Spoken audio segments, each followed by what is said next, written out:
কবিগুরু রবীন্দ্রনাথ ঠাকুরের রচনা। রবীন্দ্রনাথ ঠাকুরের জন্ম হয়েছিল কত খ্রিস্টাব্দে? তাহলে জন্ম হয়েছিল 1861 খ্রিস্টাব্দের 7ই মে এবং মৃত্যু হয়েছিল 1941 খ্রিস্টাব্দের 7ই আগস্ট। আর বঙ্গাব্দ হিসেবে যদি দেখি, জন্ম হয়েছিল 1268 বঙ্গাব্দের 25শে বৈশাখ এবং মৃত্যু হয়েছিল 1348 বঙ্গাব্দের 22শে শ্রাবণ। আমরা যে কবিতাটা এখন পড়বো সেটা হচ্ছে কি বোঝাপড়া কবিতা। এই বোঝাপড়া কবিতাটা কবি রবীন্দ্রনাথ ঠাকুরের খনিকা কাব্যের অন্তর্গত। কোন কাব্য? খনিকা কাব্যের অন্তর্গত। কি বলেছেন দেখো কবি? বোঝাপড়া রবীন্দ্রনাথ ঠাকুর। মন রে আজ কহতে ভালো মন্দ যাহাই আসুক সত্যের এলাও সরল। খুব সহজ করে তিনি বলেছেন যে আজকে মনকে বলো, ভালো এবং মন্দ যাই আসুক সেটাকে খুব সহজে গ্রহণ করো, সত্যের এলাও সহজে, মানে সত্যটাকে খুব সহজে গ্রহণ করো। দেখো, ভালো মন্দ আমাদের জীবনে আসবে, জীবনে ভালো মন্দ সুখ দুঃখ হাসি কান্না সব নিয়েই ভরে ওঠে। তাহলে এই যে সমস্ত কিছু নিয়ে গড়ে ওঠা বা ভরে ওঠা জীবন, যেটাই আসুক সেটাকে খুব সহজে গ্রহণ করো। যেটা আসবে সেটাই সত্য, ভালো মন্দ যেটাই আসবে সেটাই সত্য, আর সেটাকে তুমি খুব সহজে গ্রহণ করো। কেউ বা তোমায় ভালোবাসে, কেউ বা বাঁচতে পারে না, কেউ কি আছে, কেউ বাসে কি পয়সা ধরে না। তোমাকে কেউ ভালোবাসবে, কেউ বাসবে না, এটা খুব স্বাভাবিক। তুমিও যেরকম সবাইকে ভালোবাসো না, এই পৃথিবীর সবাই তোমাকে ভালোবাসবে না।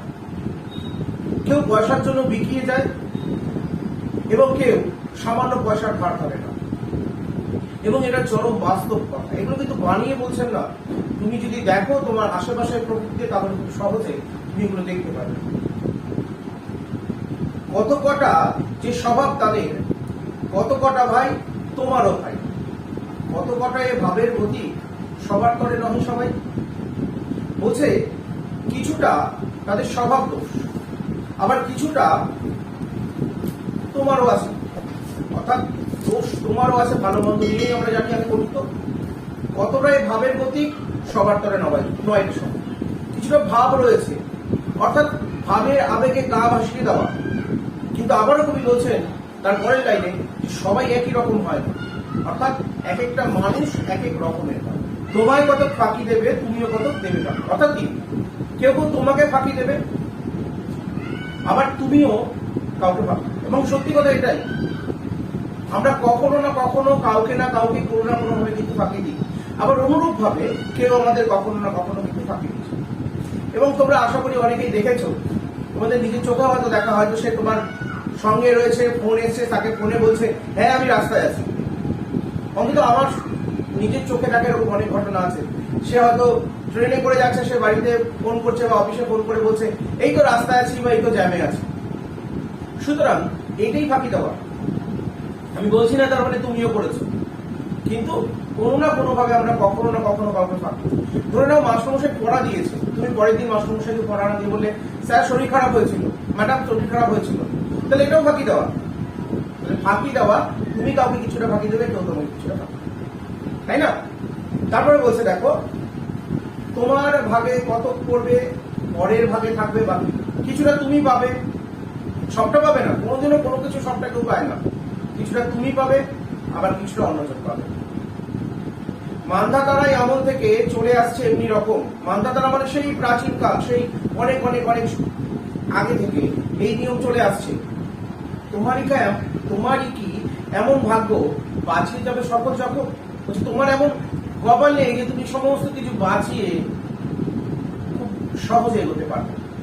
আসলে আমাদের সঙ্গে আগে থেকে, অর্থাৎ প্রাচীন কালের যে নিয়ম ক্রমাগত এগিয়ে আসছে, ফাঁকি দেওয়া বলো, তোমাকে সবাই ভালোবাসবে না বলো, কেউ বিকিয়ে দেবে নিচেকে বলো, এগুলো আজকের কথা নয়, এগুলো সেই অনেক অনেক অনেক আগের কথা চলে আসছে। বলছে তোমার এমন ভাগ্য নেই এই সমস্ত কিছু থেকে নিজেকে সরিয়ে নিজের মতন করে এগোতে পারবে, সম্ভব নয়। মন রে আজ কহছে ভালো মন্দ যাতাই আসো সত্যের দাও সহজ। তাই বলছেন যে মনকে বোঝাও, ভালো মন্দ যেটাই আসুক সেটাকে তুমি আপন করে। যদি আমরা এটা করতে পারি তাহলে আমাদের জীবন কিন্তু অনেক সুখের হয়ে যাবে, অনেক মধুর হয়ে যাবে। অনেক ঝঞ্ঝা কাটিয়ে বুঝি এলে সুখের বন্ধনেতে, মানে অনেক ঝড় ঝাপটা কাটিয়ে আমরা সুখের কিনারে, আমরা সুখের মধ্যে পৌঁছই। অনেক ঝড় ঝাপটা কাটিয়ে জলের তলে পাহাড় ছিল লাগলে উঠতে পারত, কিন্তু জলের নিচে পাহাড় ছিল, মানে সুখের মধ্যে দুঃখ। যখন আমরা সেখানে পৌঁছলাম আমাদের বুকে আঘাত লাগে, তাই না? আমরা অনেক কিছু পেয়ে যাওয়ার পরেও আমাদের মনে অনেক সময় দুঃখ লাগে, বেদনা লাগে, ব্যথা হয়। তাই বলছেন কবি, মুহূর্ত থেকে পাঁজরগুলো উঠলো কেঁপে আত্মরবে, এবং যখন ব্যথা লাগলো, আমাদের কষ্ট হলো, আত্ম চিৎকার করলাম আমরা। তাই নিয়ে কি সবার সঙ্গে ঝগড়া করে মরতে হবে? আমি কষ্ট পেয়েছি, আমার মনে কষ্ট লেগেছে, তারপরে আমি পাড়া প্রতিবেশীর সাথে ঝগড়া করতে পারি না? আজকে কেউ যদি আমাকে কষ্ট দেয়, কোনো প্রিয় মানুষ যদি আমাকে কষ্ট দেয়, তাহলে কি আমি পাড়া প্রতিবেশীর সঙ্গে ঝগড়া করার উত্তর না? সেটা কখনোই করলে আমি সেই লক্ষ্যে পৌঁছতে পারবো না। অর্থাৎ তাদের সঙ্গে ঝগড়া করলে কিন্তু আমার সেই দুঃখ চলে যাবে না। তাই কবি বলছেন, তাই নিয়ে কি সবার সঙ্গে ঝগড়া করে মরতে হবে? কি আমাকে দুঃখ দিয়েছে, কিসে আমি কষ্ট পেয়েছি, তা নিয়ে সবার সঙ্গে ঝগড়া করা উচিত নয়। ঝগড়া করেই বা কি হবে? ভেসে থাকতে পারো যদি সেইটে সবার চেয়ে শ্রেয়, না পারো তো বিনা বাক্যে টুক করিয়া ডুবেছে। বলছে শত আঘাত আসবে জীবনে, অনেক কষ্ট আসবে জীবনে, যদি সেটাকে তুমি গ্রহণ করতে পারো, গ্রহণ করে যদি তুমি ভেসে থাকো। ভেসে থাকা মানে জলে ভেসে থাকা নয়। জীবনে অনেক ঘাত প্রতিঘাত আসবে, অনেক দুঃখ আসবে, অনেক কষ্ট আসবে, সবটাকে নিয়ে তুমি যদি আপন করে নাও, সেই আপন করে নেওয়াটাকে বলছে ভেসে থাকা। আর যদি না পারো সবকিছুকে আপন করতে, তাহলে কি বলছেন কবি, যে টুক করিয়া ডুবেছে। তাহলে ডুবেছে অর্থাৎ এখানে তুমি বলতে চেয়েছেন যে সমস্ত কিছুকে যদি তুমি সহজভাবে না নিতে পারো তাহলে মরেছে। এটা কিছু অপূর্ব নয়, ঘটনা সামান্য ঘটনা। শঙ্কা যেথায় পড়ে না কেউ, সেইখানেই হয় জাহাজ। এটা খুব সুন্দর একটি লাইন। বলছে এটা কোনো অপূর্ব মানে এমন কিছু অস্বাভাবিক কিছু নয়, খুব সামান্য ব্যাপার। মানুষ সচরাচর সমস্ত কিছু হিসেব করে চলে, অথচ এরকম অনেক সময় দেখা যায় যে যেখানে কোনো আশা নেই, কোনো আকাঙ্ক্ষা নেই, কোনো ভয় হওয়ার কিছু নেই, ঠিক সেখানে অর্থাৎ অনভিপ্রেত সেখানে কিন্তু জাহাজ ডুবি হয়। এখানে জাহাজ ডুবি মানে সত্যি সত্যি জাহাজ ডুবির কথা বলছে না। জীবনে আমরা হয়তো দেখলাম বা ভাবলাম যে এখানে আমাদের কোনো বিপদ নেই, এখানে কোনো আশঙ্কা নেই, ঠিক সেখানেই সেই আশঙ্কাটা বাস্তবায়িত হয়। মনের অনেকে পচার সম্মুখে পা কেটে যায়।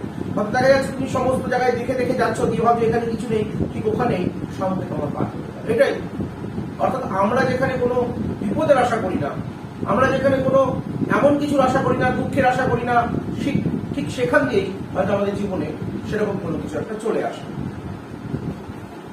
মনে তাই কহ যে ভালো মন্দ যাহাই আসুক, সত্যের কাজ সহজ। এখন বলছেন মনকে বোঝাও, মনকে বোঝাও যে ভালো মন্দ যেটাই আসুক সেটাকে আমি সহজভাবে নেব, সেটাকে আপন করে নেব। তাহলে অনভিপ্রেত কিছু একটা ঘটে গেলেও সেটাকে যদি আপন করতে পারি, সেটাকে যদি আমরা খুব সহজে নিতে পারি, তাহলে অতটা কষ্ট করতে হবে না। কখন কষ্ট কম হবে? যদি আমরা সেটাকে খুব সহজভাবে গ্রহণ করি। যে কোনো কিছু, খেলায় তুমি যদি হেরে যাও সেটাকে সহজভাবে নাও, কষ্ট কম হবে। যদি সহজভাবে না নাও, কষ্ট অনেক বেশি পাবে। তাই তুমি বলছেন যাই ঘটুক সেটাকে সহজভাবে নাও। তোমার মতে হয়নি সবাই, তুমিও হন সবার মতে। তুমি মরো কারো খেলায়, কেউ পারে তোমার চাপে। তোমার ভাবে হয়নি সবাই, অর্থাৎ তুমি যেরকম সবাইকে ভাবো সবাই সেরকম হয়নি, আবার তুমিও সবার মতো নও। আসলে আমরা সবাই সবার মনের মতো হতে পারি না।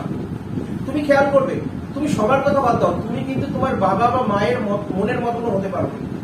কারণ তুমি হয়তো এতটুকু পড়লে, তুমি হয়তো এতটুকু পড়লে, তুমি হয়তো এতটা বললে, কিন্তু তবুও দেখবে তারা বলবে কিরে ভালো করে পড়ছিস না, তাই না? অর্থাৎ তুমি তার মনের মতো হতে পারছো না। তুমি হয়তো তোমার মা হয়তো এইটুকু ঝাল দিয়েছি, যতটা তোমার মা তুমি ঝাল খেতে পারবে ততটা খেলে, কিন্তু দেখা গেল বাড়িটা একজন তার কাছে ওই ঝালটা সমান নয়, সে বললো ঝাল খুব অল্প হয়েছে। অর্থাৎ দেখো, সবাই সবার মতন হয় না। তুমি যেরকম অপরের মতো নও না, অপরও কিন্তু তোমার মতো।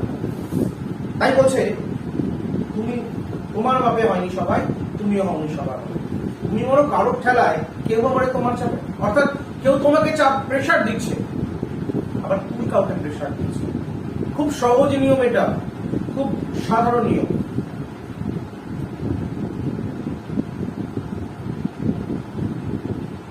বুঝতে পেরেছো?